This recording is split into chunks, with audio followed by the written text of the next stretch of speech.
বাংলাদেশের ইতিহাসে একটি কলঙ্কের তিলক রচনা করেছে। এর আগেও এই রকম লম্পটদের হাতে অনেক মা, অনেক বোন এবং অনেক মেয়ের জীবন তছনছ হয়ে গিয়েছে। যখন জনগণ কথা বলে তখন তাদেরকে গ্রেফতার করা হয়, কিন্তু এরপরে আর জনগণ কোনো বিচার দেখে না। এই বিচারহীনতার কারণে একটার পর একটা এই লাম্পট্য ঘটে যাচ্ছে।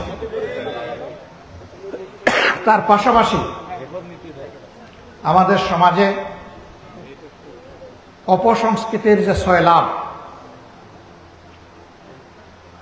আমার সম্মানিত সহকর্মী বাংলাদেশ জামাত ইসলামের নায়েবে আমির জনাব ডাক্তার সৈয়দ আব্দুল্লাহ মোহাম্মদ তাহের বলেছেন, ভারতীয় আকাশ কুসংস্কৃতির সুবলে ঘরে ঘরে আজকে এই নির্লজ্জতা এবং বেহায়াপনা ছড়িয়ে পড়েছে।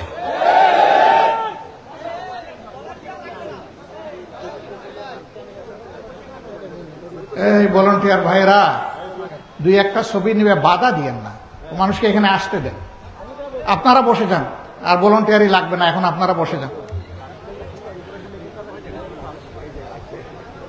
আলহামদুলিল্লাহ, বলছিলাম যে ঘরে ঘরে আজকে অপসংস্কৃতি এবং নির্লজ্জতা ছড়িয়ে পড়েছে।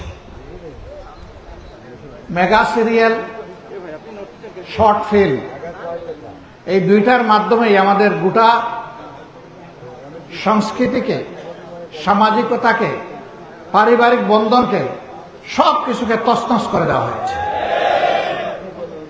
যে শিশুটি লাঞ্ছিত হলো সারা বাংলাদেশ, যার কারণে আজকে লজ্জিত, তার আপনজনেরা তার এই সর্বনাশ সাধন করেছে। মানুষকে এই পশুর স্তরে নামিয়ে এনেছে এই সংস্কৃতি।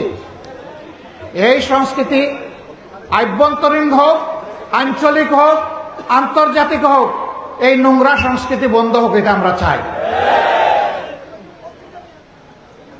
2 নম্বর, হ্যাঁ, ধর্ষণ এবং খুনের সর্বোচ্চ সাজা হচ্ছে মৃত্যুদণ্ড, কিন্তু আজ পর্যন্ত কয়টা মৃত্যুদণ্ড এই দেশবাসী দেখেছে?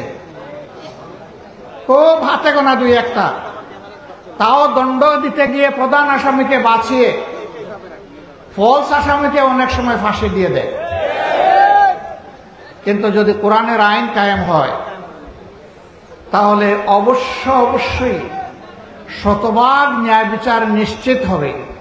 ন্যায় বিচারের নামেও কারো উপরে জুলুম হবে না, আবার জালিমও এখান থেকে রেহাই পাবে না।